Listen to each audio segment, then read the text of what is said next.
Hello, welcome everybody. This is Richard Evans. Welcome to AME Canada's 2 Second Lean virtual tour series.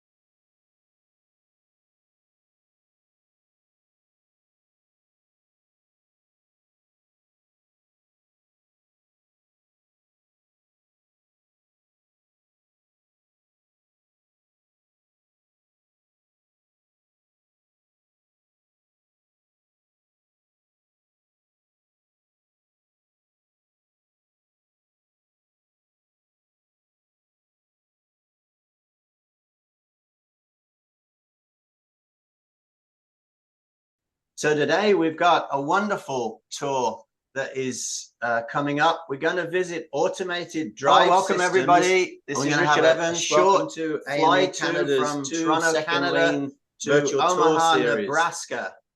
And before I pass you over to our wonderful host today, Paul, I'm going to run a short video introducing ADS. At Automated Drive Systems, we strive daily to combine integrity, a lean mindset, and clear intentions, making constant and never-ending improvement of our people, processes, and products our top priority.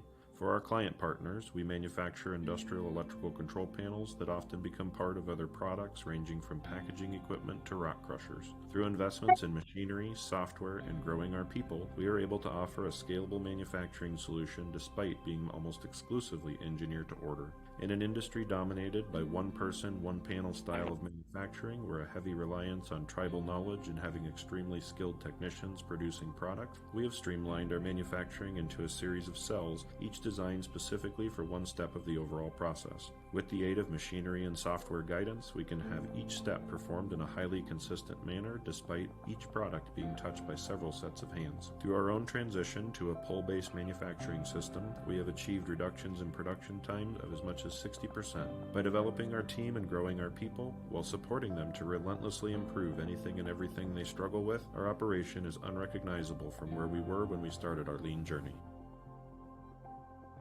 So welcome to Brendan, Fritz, and ADS, and I'm now going to pass you over to our wonderful host, who's currently in Japan. It's just gone 11 p.m. in Japan. Take it away, Paul. But it's always 11 for me in Japan when we do AME tours. You know that.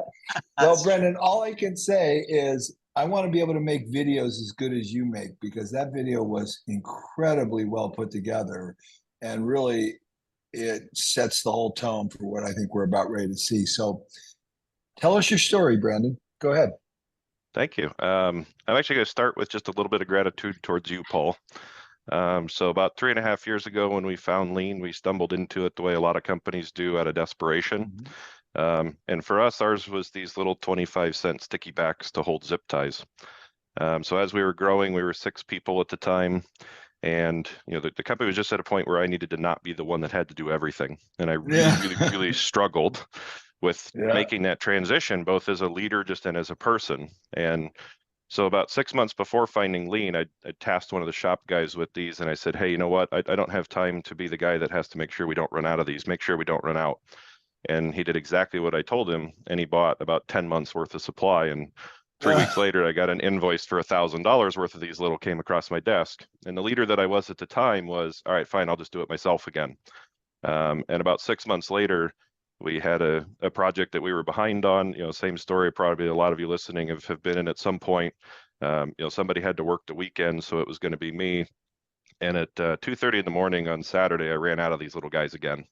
And my head exploded, and I said, there has to be an easier way.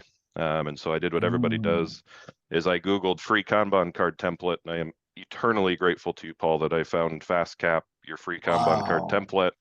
And then I found all these videos and started watching them. And like I said, we're incredibly honored to be able to show you what we've done in 3 years. My goal for this is everything that has been accomplished here is a result of the people we're going to go talk to on the floor. So it's cool. that daily incremental do it in small chunks, let the people use their genius, let the people think and come up with the ideas. Like I said, it's pretty magical of what's taken place here in the last 3.5 years, but it all started with that free Kanban card template. So thank you Wow, so isn't much, that cool? Paul, for all the sharing.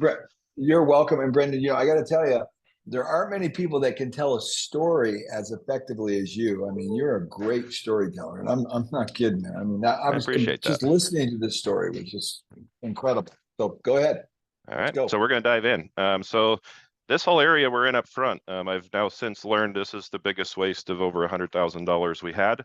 We found lean about 3 months before moving into this facility. It was too late in the game to stop the build out. So we're not going to spend a lot of time up here in the front office because it looks like every other one. And really all it does is introduce more waste because all the people who are officed up here have to go walk to the shop to get anything done. So in our next building, we're going to fix that. But we have a small lean library of some of the key books that have really guided us on our journey. We'll get into. So today during our tour, we're going through our normal morning process. So every morning we start at 7:30 with a group stretch. We then go have an hour-long session that varies by day, and we'll go through that as we continue the tour. Then we do 20 minutes of 3S, and then we have a quick production meeting, and then we actually go to work. So no lean tour would be complete without a tour of the bathroom. So, straight out of your book, Paul, right? This is where we started as well. This one's a lot cleaner because it's newer, but when we started, our shop bathroom was a disaster. So again, breadcrumb trails, clear visual controls, the Gemba Doc, the standard procedures are published wherever they need to be. And we do include the tour bathroom on every tour we give to anybody that comes through the facility because it's such an important baseline. How many tours have we done? Oh, I would say so far this year, probably 20. Wow. Well done. So like I said, what you're about to see is really the combination of lean principles, software and automation machinery. So the software programs that we've partnered with have allowed a lot of what the manufacturing is to take place. And then basically it's the combination of the three is exponential. And so we get a lot of people that come through for the design software we use. We get a handful of people that come through for the machinery that we've invested in. And then we also give public lean tours now starting this year. And so again, anybody that comes for the software or the automation also gets a lean tour as well, whether they want to. And we're actually really fortunate. I know of several companies that have jumped on board in our industry as a result of coming for something else. That's pretty powerful for us. That's awesome. So we're going to kind of snake through. So this is our lean board we start at every morning. So we have all of our 3S on the Kamishibai board. So again, anywhere throughout the facility, we have tons of barcodes. Any barcode either goes to a Gemba Doc procedure or a private YouTube video of how to perform that task. And thanks to our friends at Seating Matters, where the question is asked, the answer should be is something that we give a lot of headspace to. So again, it's very, very manual on purpose. And again, it's about seeing the world the way the world really is, not better, not worse. So back here, we used to call this area the dungeon, and now we call it the lean cave, and it's our metal fab area. So the nature of our business, we have power tools all over the place just because of what we build. But this is an area that has, the metal, the flex pipe, all kinds of magnets and all the little doodads for everybody to use during their improvement time. Right. So I was mentioning earlier that hour-long period that shuffles by day. So every other Monday, every Wednesday, and every Friday, everybody gets an hour of self-directed improvement time. So that's what's going on now.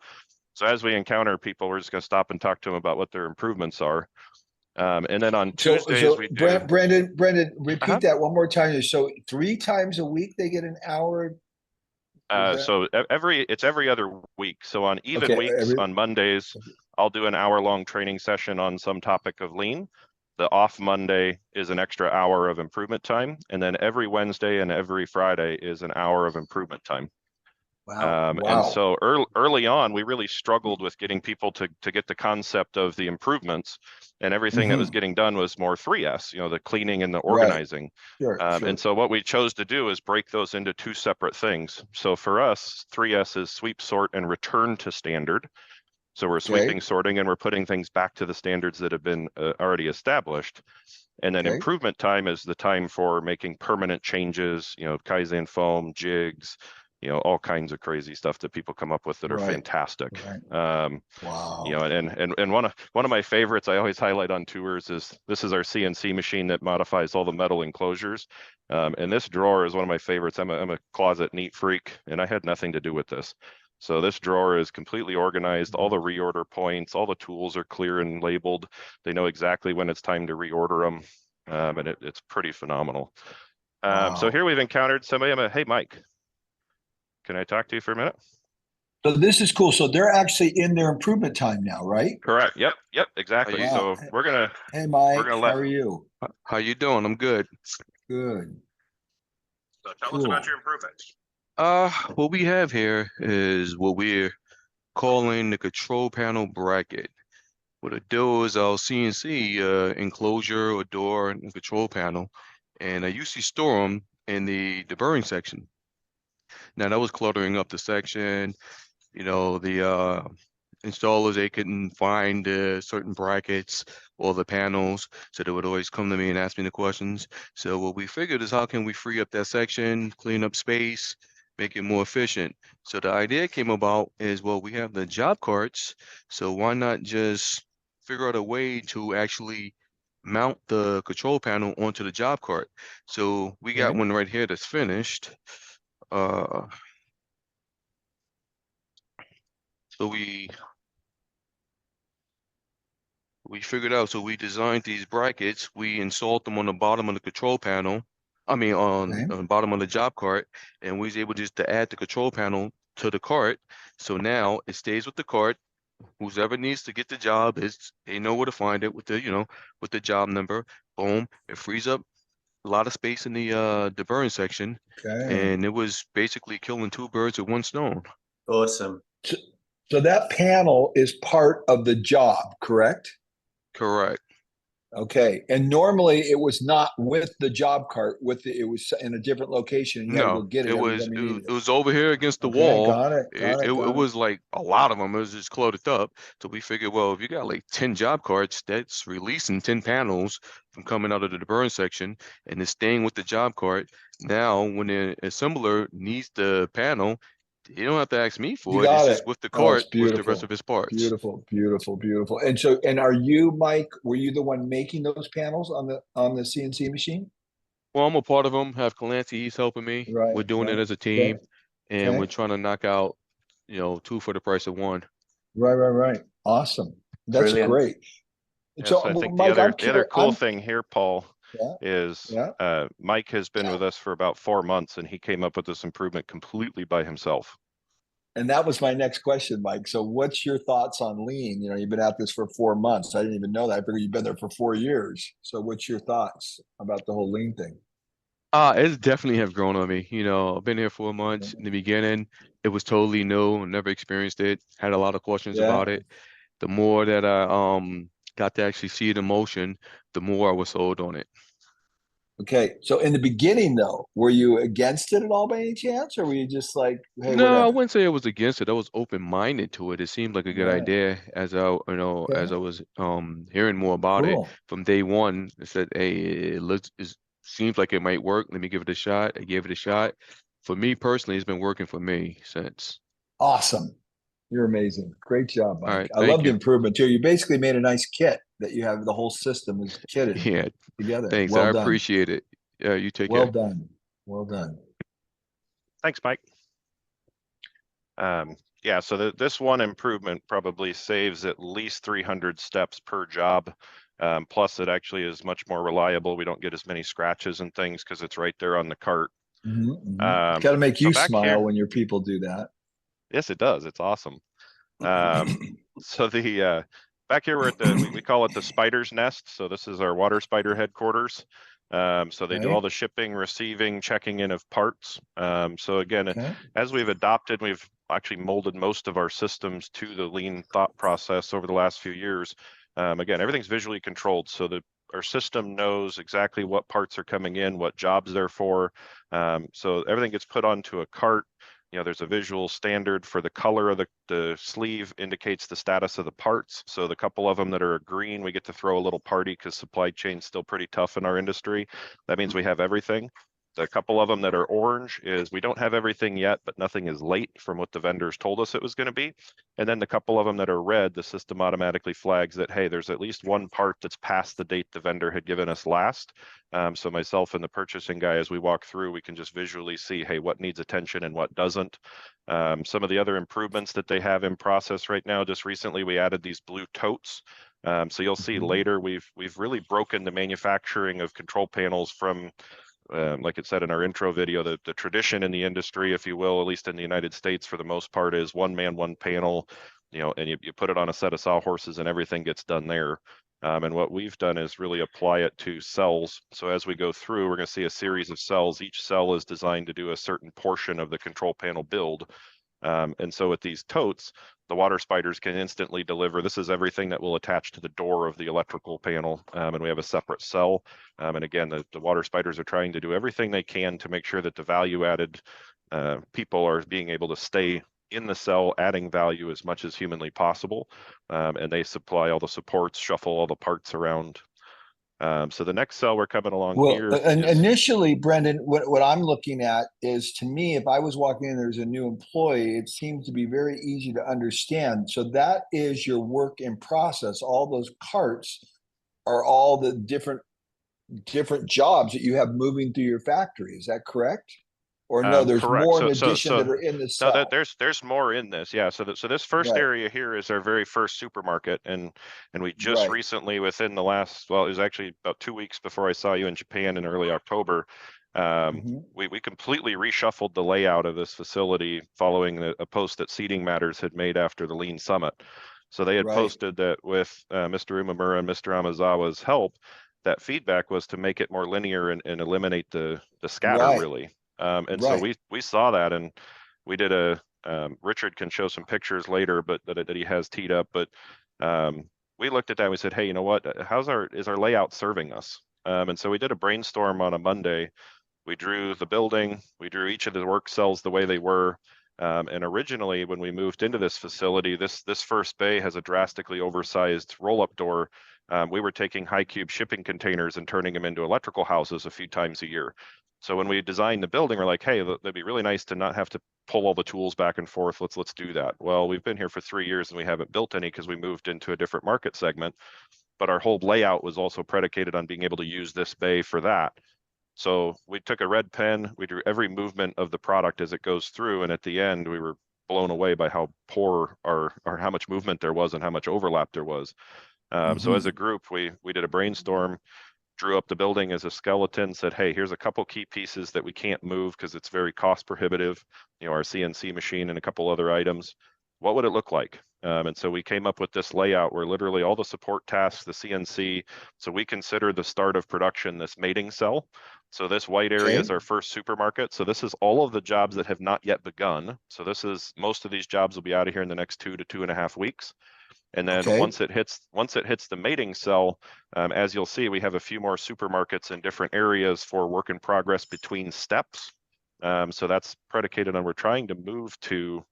But is this the first? Is this the first cell? The cell that you're standing in front of right now? Would this be the first cell you move? The mating cell is the very first. Yep, this is the one that Brendan, we got. Let's just show the pictures for 1 second, and go ahead. Show what Brendan's talking about.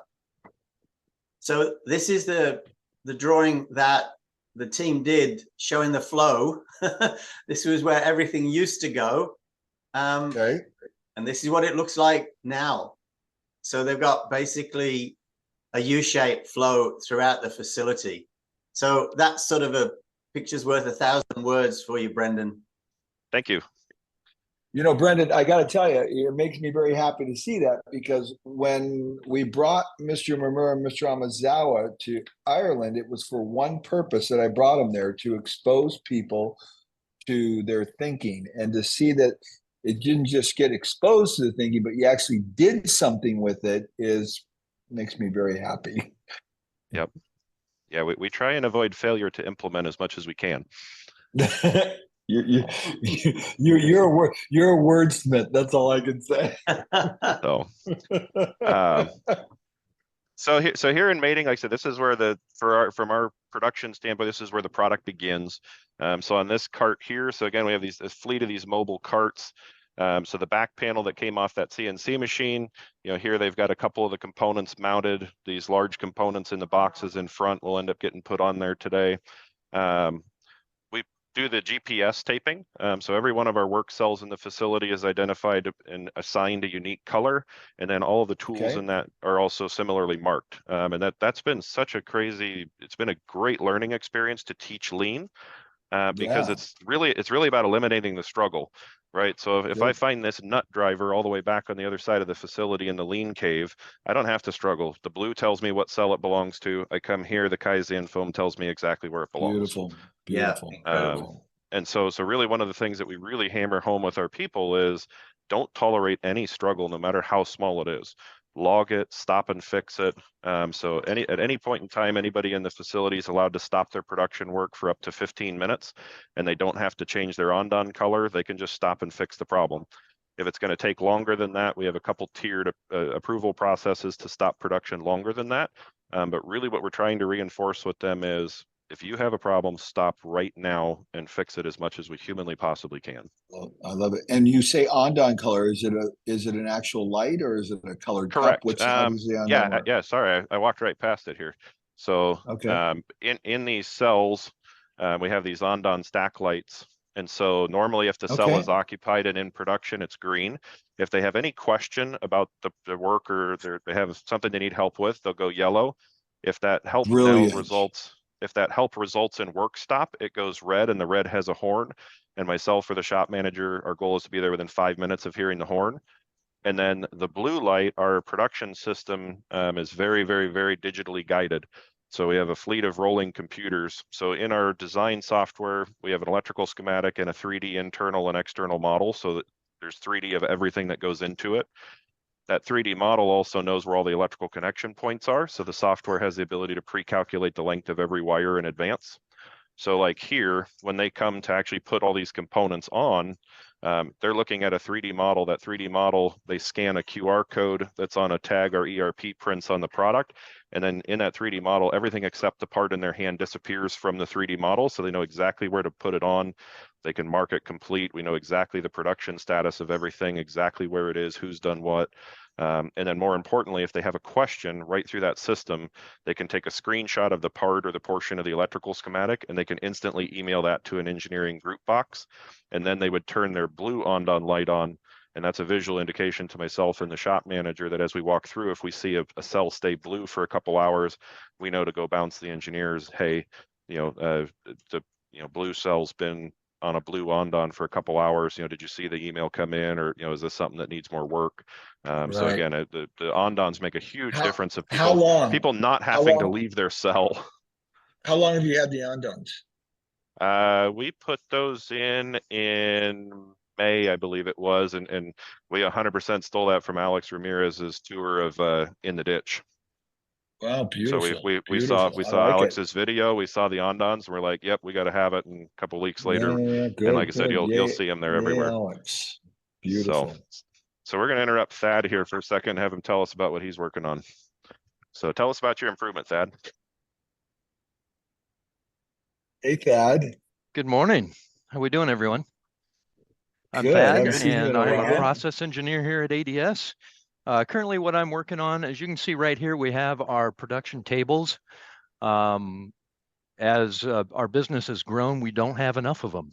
And so often what we do is we will use a pallet and some sawhorses, and that requires a lot of excess motion.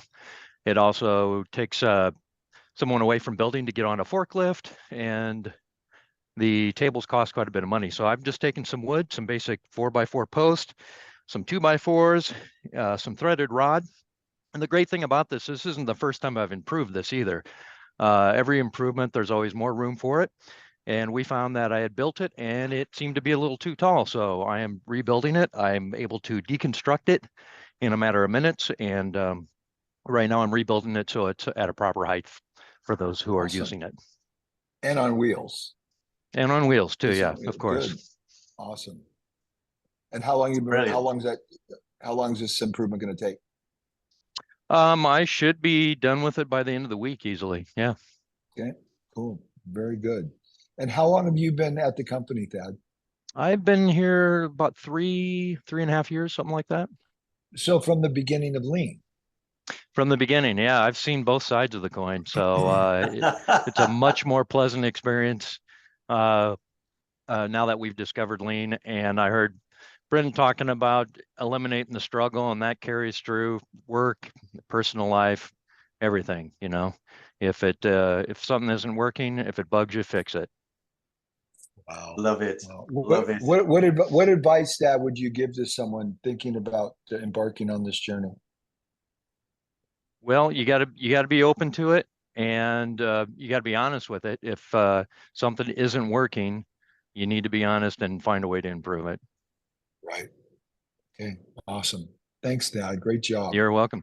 Hey, Thank hey, you. Thad, before we switch, maybe show him your improvement from your Oh, belt there. I That's thought what I my was fly pointing was at. open. Sorry. So this, if anybody's asked what my favorite improvement is, it would be this one, and it's only because I use it about 20 times a day. And Yeah. we have a lot of different programs, apps, and all that we use here. And it was trying to remember 12 different passwords. You type it in, you know, how many keystrokes does that take? If you mistype it, there's your defect. You got to do it all over. And again, it's the struggle that we fix. So what I did is I took with each of my programs, I created QR code. That's my password. We have a scanner at each station. All I got to do is click it once. I'm in. Wow. Oh, cool. That is And really neat. what's fun is, you know, I showed this to everybody and offered people, if you want to do this, I'd be happy to help you. And now I see other people walking around with it as well. So it's nice when your improvement generates excitement in someone spread. else and they do it Yeah. as well. So Awesome. That's cool, Thad. Great idea. Thanks a lot, Thad. Very clever. So the next cell is where we do all the power wiring. So a lot of the panels that we build, I tease that we're bronze, not brains. So we do some pretty sophisticated automation stuff, but a lot of what we do is very high power. So we deal with a lot of large circuit breakers. And actually, this is one of my favorite Lean improvements that actually Thad was a part of as well. They took some roll conveyor we bought at auction, and they made an individual roller for all these huge spools that weigh several hundred pounds. Beautiful. And so instead of having to have a center bar that requires a forklift, each one's on its own little pallet jack. They just pull it right out. We have assigned lifters. So they just take these rods, put it through there. Two people can easily switch and swap that spool out with way less struggle and way less danger. And it looks like the rollers are adjustable too for whatever size spool Correct. goes in that little pallet, right? Yeah, it's literally like rolling track conveyor that they chopped up and made into little module spool rollers. Very clever. Very good idea. Yeah. I love it. So we're going to interrupt Mike. It looks like Mike's actually in the process of getting set up to do a before and after video, but we'll interrupt him here. And hey, Mike, just tell us about what improvement you're working on and what you're after here. Hi, our improvement for today is a few individuals had a great idea. We have to solder dip our power wiring to keep it from bird caging and splaying out. What we have been doing is using excess wire and just stripping it down and just kind of throwing it into this tote just through our 3 C's and seeing individuals just struggle a little bit and no consistency. They had a great idea of the end result is to solder dip both ends, and then they can just, when they're wiring, they can just unspool it like this, and then it just rips off. And then they're ready to wrap the wire. What I'm doing right now is just laying this out for the video. It'll be just a QR code for a Gimba dock. I'll actually step out the process, but then also it'll just be a 20-second video where they pick the gauge, strip it, solder dip it, and then they'll cut this down to the length. So they'll see the standard, and then there'll be the instructions for the refill and then the ones in use. So that way what we don't do is you know, everybody grabs something here and then throws it in there. Just when this is empty, you just put it in there. Awesome. So that's our improvement for today. There was a couple other little ones that we knocked out for some of the simple green and the alcohol over here and the hand towels. Pretty straightforward. And another little Mike? improvement will be, yes. How Yep. many improvements are you making a week, do you think? You personally? Probably around, I'd say strongly one that's implemented, but there's probably 30 to 40 that are incremental. And out of those 30 to 40, probably Right. 12 to 20 of them actually don't work and we're redoing them, or they're leading to progression to a different result. Every day we can just stop and fix that struggle, just identify it, capture it, and see if it works. We have pink tape if we have something that is temporary. Like over here, I added pink tape to these hand towels. This is just temporary, and to see if it works, if people like it. Awesome. And then so we have a wet towel right here. Well, our hand towel is on the other side of the shop, and there's no necessary need to get a new towel every time you wipe off a panel. So the idea is just to put a hook here so this dries out, or the one in use. Sure. And that's kind of where we're going. And Simple just to stuff. identify stuff. This improvement here is so the water spiders can easily identify the bottles in clear sight. And so everyone can really interact with it. And since this is a communal area where people grab tools, Kaizen corners by themselves don't really necessarily identify the product of where it goes. So we've been just identifying with our label just to make sure to see where things go and fit and placement. Perfect. So just to help other individuals out, and that's our improvements. I love that you said doing. a lot of your improvements don't actually work. 50% of everything I do, Mike, fails, but that's how I learn. So it doesn't bother me at all. Yeah, it works really well because we have a multitude of people interfacing with stuff. And so you get an answer fairly fast if something works. And we're able to share our solutions during our meetings. We're able to, in our meetups and our roundups, we're able to talk about things. And so it's easy to come up with ideas for that particular time and for the future. So works awesome. really well. Great job. Yep. Great Thank job. You. Yep. Thanks a lot, Mike. Yes, I think Mike touched on something as well of, I would say probably maybe a year and a half ago was a major breakthrough for us in our lean progression. And we had an individual who was working on an improvement. They were taking an old table that wasn't in use.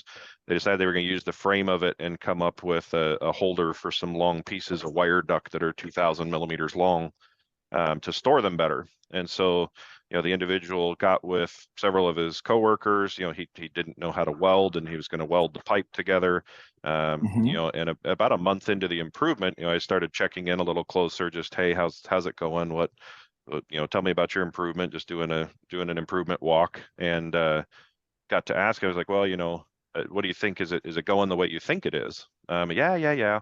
And so as a couple more weeks went on and we were still working on the same thing, I asked him one day again, and just how's it going? Is it on track? Is it where you want it to be? Is the end in sight? And eventually I think he caught the wind that I kept asking the question for a reason. And he was like, because I just don't know if it's going to work. And I said, well, that's perfectly fine if the improvement doesn't turn out. Sometimes it's better to say, hey, this isn't going to work, and just cut it and let it go. And he's like, well, but if I do that, I've wasted so much time. And I said, no, you haven't, because during this process, you learned how to use a grinder, you learned how to weld, you got your fellow coworkers involved. They taught you how to weld, they taught you how to do the fabrication, they gave you tips on how to make support brackets, and you learned a tremendous amount during the time, even though the improvement you were working on didn't work out. And so we actually brought that to our roundup that day. So at the end of every improvement session, we all get in a circle in the shop, and it's rapid fire. What was I working on? Which of the 8 wastes was my improvement targeted, and what's my status? And so after everybody reported, we brought his table in and we said, hey, here's a perfect failure. What does everybody think? And just having that open discussion about, hey, it's perfectly acceptable for your improvement to be a complete failure from an improvement standpoint. The idea standpoint, the power is in the learning and the development that you get by going and thinking through the improvement and actually taking action on it. Wonderful. So true. So and then I'm here glad we that have Mike said that too. That was really a good comment that he made. Yeah. Okay. So here we have another small supermarket. So again, we're switching from power wiring to the next handful of cells are all control wiring cells. And then my stand-up desk. So a year ago when I went to Japan with you, Paul, when I came back, this was one of the first things I implemented. We've improved it and gotten a little better desk and a bigger monitor and stuff over the time, but it is so unbelievably powerful to be out here on the Gemba the vast majority of the time that I'm here. Thanks to Chris from the Improvement Starts With I group, we found these little ready lights. So I have them, and then there's 2 cubicles that have them as well. And so it's just a quick little way for me to communicate to everybody. If it's green, come on up. If it's orange, hey, I'm working on a task that I need to have help with. And then I can turn it red, and that's a do not disturb. My computer went to sleep, so my Stream Deck shut off, but it's all mapped to a Stream Deck button. And you just push the button and it changes the color of the light. Just so I basically have my own on to give everybody my status of, hey, am I available to help right now or not? Awesome. Very cool. So then the next 3 cells are all control wiring cells. And we spent a lot of time making sure that it's the same tools in the same locations to really make the cells agnostic to person. So that allows us to shuffle people between jobs, to shuffle people between skill sets, to meet demands for customers as close as we can. And it's not, hey, this is Bob's cell and Joe's cell. This is purple, green, and yellow cell. And our goal for all of our cells, like I mentioned earlier, is to have 80% of the tools in there for the variety of product that come through. And then the tools to handle the 20% oddballs are strategically located in group toolboxes nearby each cell. Okay, and the color tape indicates a different cell where a different process is. Is that correct? It's a yes. So like these 3 cells, purple, green, and yellow, they're all control wiring cells. So here, and I'll show a sample of a control cart here in a second. But basically, they're for the GPS taping. And so now, since we're inside the green boundary, all of the tools are marked with green. Got it.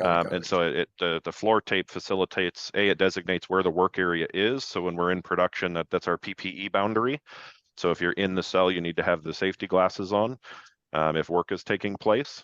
And then additionally, like I said, the primary for the color is all of the stuff that belongs there is GPS tape homed based on those colors. And those carts then are rolled to each cell as it progresses through the factory. Yeah, right. So these articulating cell, right? And like I said, the carts make the cell base possible because we're not having to every single, some of the product is bigger than these particular carts. We have some on order that are a little heavier duty to deal with the larger product. But yeah, so the product moves through the series of cells to be completed. Okay, next question. So in that cart where the original, all the materials were, is the materials also moving with that assembly cart? As of recently, no. I smile because we struggled with that one for a long time. What used to happen is those carts would flow all the way through and there'd be stuff left, there'd be 1 or 2 things left on it. And it's like, well, it's still a part. And so when we did this new shop layout a little over a month ago, we put a helping handcuff on that carts are no longer allowed beyond the blue mating cell. And so what they'll do is any of the parts that need to go on the enclosure, they actually get put inside the enclosure and go to the supermarket where the enclosures wait for the rest of the product to catch up. Or if it's on the back panel, it must be installed and go with it. So we've eliminated the struggle of having the carts in various sets of disarray all the way through the whole shop. Okay, got it. So then this is our wire processing center. So I mentioned earlier for design build stuff, we can pre-calculate the length of all the wire. So when somebody goes, they would get a cart of wires like this one here is a fairly small one. But this has all of the control wires that would be used in the purple, green, yellow, or red cell. They're all bundle taped in order. They're marked with the job number. and then the machine cuts them to length. Inkjet prints the wire number on there, puts the little ferrule connector on there, and then the computer assisted assembly literally shows them, here's the next connection. In 3D, it draws the line where the wire goes, shows them exactly what connection point each side of that wire needs to be on, and just progressively walks them through. And so really what that's allowed us to do is 5 years ago, our requirement for new employees was a minimum of 6 years of direct experience, because there's a tremendous amount of tribal knowledge and skill to go from a set of electrical prints to building the whole product. Through using lean and through using this assisted manufacturing, actually the next individual we're going to interrupt here, Grant. Grant's been with us for about a year, and Grant was kind of our guinea pig to see if this software was really going to change the game for us as far as what could we now take smart people that thought the right way, wanted to do things the right way, and get them to build our stuff quickly, efficiently, and correctly, through lean and through software and through automation. And so we hired Grant as a guinea pig for this process, and it took Grant 2.5 weeks to outpace an individual that had 25 years of experience. Wow. And to me, that's the power of the combination. And then some of you may recognize Grant. Grant's somewhat famous. Grant has a lean video where he wrote a lean song. But Grant, tell us about your improvement. Okay, so today Hey, I made a little home for the sticky backs and the tape measure. It's pretty obvious that they go on here, but it didn't really have Right. a home, so just made it Awesome. label the same width as both of them. Just go on top of it, and you can tell that they're missing. Excellent. So yeah, that really shows it off well. So what's your take on lean, Grant? Do you like it? Of course, it's like, why would you want to tolerate struggle? It's Just so make it's so everything true, easier on isn't it? yourself. Exactly. How long have you been with the company, Grant? A little over a year. Wow. And you're getting into the lean thing, no problem. What about in the beginning? Was it difficult? Yeah, a little bit, but that was just like being used to like working at places where I didn't feel comfortable being myself and like being able to make changes to my workspace. Right, right. And now you feel that total freedom. Yes, definitely. It's awesome. Great job, Grant. Love the Thank songs too. Your musical ability is amazing. you. Thank you. Thanks a Very lot, Grant. cool. So then this is our door cell. So like I said, we're in the process. We've implemented these totes. So we built this cart so the water spiders know the production schedule from which we talk about it at the beginning of the week and every morning. So they'll make sure he has the parts delivered. And then basically he'll put whatever parts go into the door. So in this one, it just has a fan unit. Some of them have all kinds of selector switches. And we'll basically completely populate that from back. So this is the cell that Grant started in. And then recently Grant trained his replacement, is now moving on to other steps of the process. Wow. So then this cart is one of probably the biggest wins. So I mentioned earlier with our complete shop reshuffle of the layout, we originally were planning on needing to have 3 of these types of carts. And so just by changing the shuffle, so this door cell used to be across the aisle over here. Our finish line we'll get to next. And so we were going to have one of these carts back by the CNC. We were then going to have one in the door cell, and then we were going to have another one in our finish line cell. And so just by thinking through strategically and saying, hey, you know what, why don't we just put door next to finish line? Now, as soon as it comes off the CNC machine, the ones that need to be built, so like this one here is prepped and needs assembly yet. These other ones are completed. This one here needs to be assembled yet. They bring it straight to the point where it's going to get used. Yoav will take it off, put it onto the cart, get it built, put it right back. And then where it's needed again is the next cell over in our finish line. It's right there. They just take it over. And so now we only need 1 storage cart instead of 3. Plus we've eliminated a tremendous amount of having to move the product all over the place. Right. Wow. So then here is our last supermarket. So in here is where we're basically storing anything that the next step would be finish line. So we have a few units here that we're waiting on 1 part for. So we have them all fully assembled minus that 1 part. So they're staging because when the part comes, that it'll be installed in the finish line. The other ones are just the enclosures for various jobs. So all of these have been through the CNC machine, the cable glands and whatever has been on there. Any loose parts that need to get put on at the very end are just stored right inside the enclosure. Each enclosure is marked with its job number, so it's clear, easy to tell. And then basically it waits here for that inner panel and the door to get populated and done. Once all of that's done, everything meets up here in our finish line. And so what we do is sequentially move backwards through finish line. So at the very beginning area here, they would take like this large enclosure that's getting finished up behind us. We have an attachment for our forklift. They lay it on its back.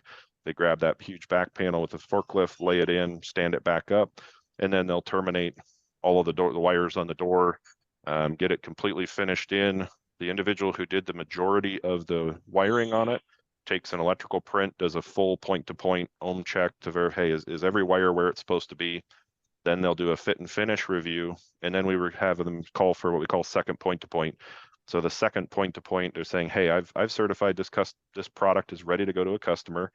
Now we have somebody come in and we perform all of those checks a second time, and only after that second time, anything we find that's a deficiency, we log it as a non-conformance. They get a document back that says, hey, here's what needs to be corrected for it.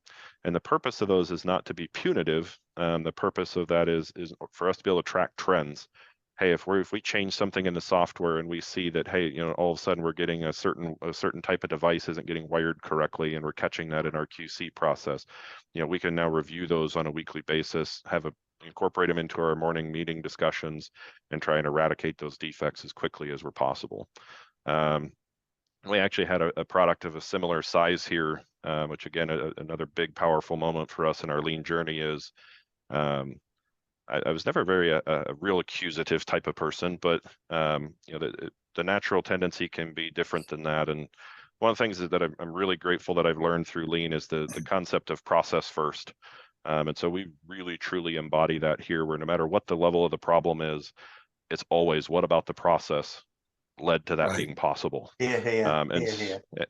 And so we actually had a unit almost this size.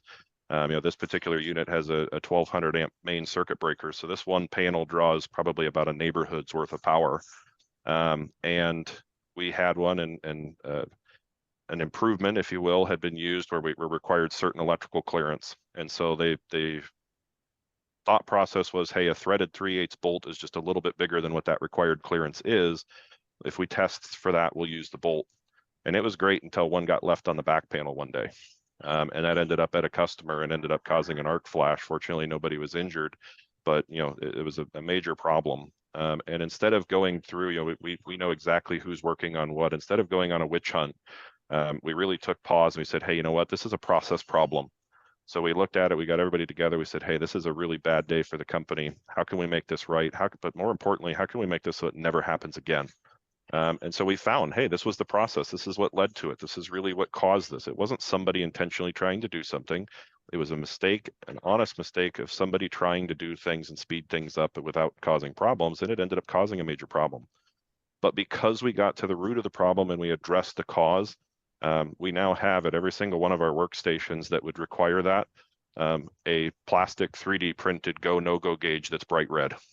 And so that problem will never, ever, ever happen again in the company history because we knew what caused it from the process. And so we were able to quickly and easily fix it. So if it gets left behind, there's no danger of it causing damage to the product. There's no danger to people, right? It's bright red, so it's easier for us to spot. And again, it's really the power of going process first, even in your bad days. That's where the growth happens. Love it. So but I like never a true word spoken. Well done. So after our QC process, 100% of our product gets power up. Some of our customers have us put programs in. Some of them do different functional testing, but we have a cell at the end to do the power testing. And other than that, that is our process, and that's what our business is all about. Wow, pretty complex what you're doing.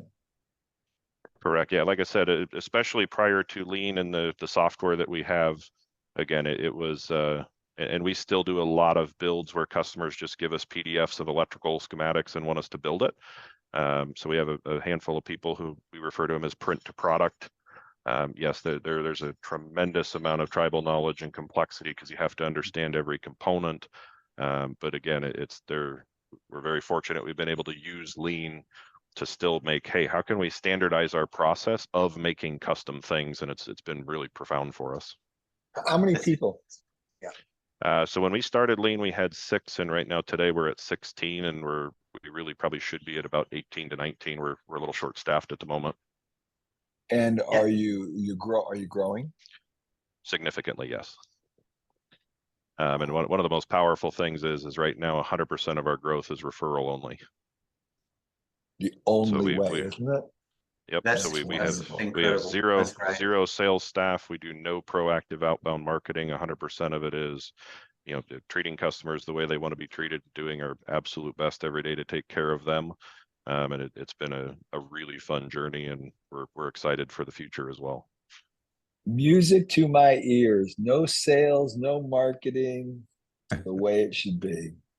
So well done. Yeah. Wow, Brendan, awesome job. Excellent. Brendan, it's an incredible story that you've got, and everybody can see how passionate you and all your team are. We got a few questions, so we're going to hand over to Jim to ask the questions. Are you ready, Jim? Yeah, one sec. I'll go back. Okay, let's go to the top. What I think the first two refer to your morning meetings, the start and stop times of those meetings. Sure. And actually, let's go over here because we have it posted. So every morning when they come in, the week's schedule is posted on the TV, and then we start every day with a 6-minute stretch. And then at the bottom, we'll put what today's session is. So up here, basically, it's 7:30 to 7:36. Every day is stretching. From 7:36 to approximately 8:40, varies by day. And then 8:40 to 9 a.m. on a normal day is our morning 3S. And then we meet at the production board, go through, hey, what's the status of all the jobs? Who needs help? We refer to it as shuffling the deck. And so, again, that hour-long block is what varies by day. So the one that I missed that I didn't cover currently was the cross-training. So Thursdays are my favorite day. If with 16 people every 16th week, it would be your turn, and you have the opportunity to lead and grow and teach the group. It's topic of teacher's choice. It does not even have to be business related. And it's really, really, really fun to watch people grow from really struggling and having to coach them and show them, hey, you're very, very, very few people have died public speaking. So the fear is often a lot greater than it really needs to be. And like I said, it's really fun to get invited to people's personal events and just see them grow as people as they get that opportunity to realize that, hey, I can talk in front of people now. It's really phenomenal. That's fantastic. Wow. That's great. Very few people have died public speaking. That's fantastic. Oh my God. Next one, Jim. Very good. Yes, there was a question about the agenda, but I think you covered it off great there, Brendan. So we'll skip that one. The next one was, how was 2-second lean rolled out? Was there, CI specialists involved in that, or was it something you were leading, Brendan? That was us. So like I said, we had tried several programs before, and honestly, like I said, it's the involvement of the people and it's the doing it every single day is really what makes it work.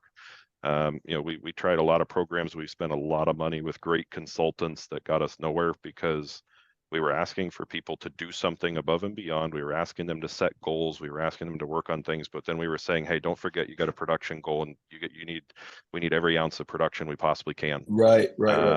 And when I stumbled into the 2-second lean book and became consumed by it, I'll be honest, my initial thing was, hey, I'm a smart guy and I'm gonna figure out how to do this without giving up that production time because we're behind and we can't do that. And I'm unbelievably grateful to my wife who's running the camera today. She had the foresight to tell me, oh, hey, don't be stupid. Try it the way it is in the book. And so I was like, all right, you know what? We'll try it for a month. And that, it's going to take a couple weeks for people just to get used to it. And then we'll kind of get a glimpse. And if it's not good, we'll shut it down. And it was maybe 5 to 6 days later, I came home one night and I said, this is going to be part of the company for as long as I can possibly see. And what's magic is with the program we were doing prior to this, if I wasn't there to drive it, it didn't happen. Or if the consultant wasn't there, it didn't happen that day. Yeah, sure. And with this, we're 3.5 years in and we have not done our morning process one time in 3.5 years. And now it's such autopilot, we don't even have to question it. I know it happens. No. Yay, Melissa. Great job. Yeah. Well done, Melissa. Yes. Next one, Jim. There was a question about where the video of the tour would be posted, and if you look in the chat, Richard pasted in the link, so you can just go right there and get it. The next question is, how do the team members know what job to do next? Yeah, so actually we'll come back over here because I happened to see one in this panel. So we had our ERP system custom modified so that all of our process routers come out as a series of production Kanban cards. So inside our ERP, our design software automatically explodes every product into 3 bills of material. So we have a bill of material for the shell of the enclosure. We have a bill of material for the door and all the components that get mounted to the door. And then we have one for the inner panel, which is what was on those carts as we went through. So each one of those journeys is mapped out, and then each step of the journey gets put out as a Kanban card. So it calls for what the step of the process is, what the job is, what all the information, and then there's a QR code. So as they go to their cell, they pull up on the computer, they scan into the system, it starts a time clock, so we get time tracking, and then it'll actually show them, hey, this is the next step that's needed. So functionally as they go throughout their day, they're operating from those Kanbans. But another program that we have, I'll have to walk over here to see if I can find one, is we have a process we came up with called PII. And so what it is it's a production impact individual form. So every day when they come in on their lockers, and this one looks like it's been partially filled out, the shop manager will go every day, give them, hey, here's the assignment. So here's the job number, here's what it is, here's what we'd like to have done, and here's our end of day target. What we ask them at some point in the morning, and they have up to 10 minutes after a production meeting to fill this top. So it's, what's the top outcome for today? What is my success criteria? Anyway, so on the PII, basically they have the success criteria for their day. What's the worst result? How can they clear the path to get there? And then at the end of the day, they fill the bottom out. So it's quick and simple. Did I reach my goal? Yes or no? What external factors or questions do I have? And then what alignment actions are needed in order to get back on track for the day? Okay, now, Brendan, we've got just a few more questions, but we want to do them really hot fire if we can, please, because we're close to our time. Okay, one question from Tim Knapp. Is there a FIFO process for your last supermarket? Not necessarily specifically, because it's all based on deadline and parts availability. And again, we go from building maybe 5 to 15 products a week, depending on complexity. So we really don't necessarily have a first in, first out, because it's all based on deadlines and product. Okay, perfect. Next one. Do you have a system that shows what the hottest job in the shop is? We do. It's a super complicated one right over here. This is all the jobs we're doing this week, and every single day we meet here right before production and we go through and say, hey, what's the hot one? What's the status? You know, what needs the most attention, and shuffle the resources to the right people to make it happen. Perfect. What's your approximate percentage in the reduction in non-conformances since you implemented Lean? I guess I can't concretely answer that, because prior to Lean, we weren't even tracking it. Okay. But I know it is unheard. We let less than 2 defects a year out the door here. Okay. I'm not sure if your company has an industry standard, but what's your lead time versus the industry standard for your type of products? That's why he's so busy. Loaded question. In my world right now, we have a lot of supply chain issues that are just slowly starting to show signs of getting better. Our usual, if we can get parts, we're 4 to 6 weeks, and the average is 8+. Okay, from Brian. As long as we can get parts, we're roughly half of the industry standard. Perfect, excellent. The board behind you, Commission Buy board, just a very 10-second explanation for Brian what it is. Yep, so each card has a task. So these tasks are the core 3S tasks we want to make sure happen throughout the week. So this card is calling for the cleaning of the wires, the purple wire cell. The QR code will take you either to a Gemba doc that shows you the standard for doing that cleaning, or a private YouTube video. And then here it is red because it hasn't been done yet this week. Any of them that are completed are flipped over backwards. So like here, we're on Wednesday. Today we shuffled 3S and improvement just for the sake of the tour. But so like here on the shop bathroom, this one's still red because it's assigned to me this week. So down here, we have a rotating assignments for all the bathrooms, so there's no questions about it. Love it, love it. I And think behind you we on the wall. want to thank Isaac for the Kamishibai board, because he's going to absolutely, introduce yeah. us to that. He is so awesome. And the very last one, you've got Canny written behind you on the wall. Okay, constant and never-ending improvement. Who came up with that one? I guess I don't know the exact origin of it. My origin of it is Tony Robbins. One of the things that makes this work is all of us being willing to be so open and share with each other. Powerful. Completely. Absolutely. Brought to you by AME and PaulAkers.net, where you can find all my books and resources on my website, PaulAkers.net, for free. You can even get my new app, 2-Second Lean Play, where I have all my books available in 9 languages in the audio format, designed for you to listen while you work and play at PaulAkers.net or Lean Play.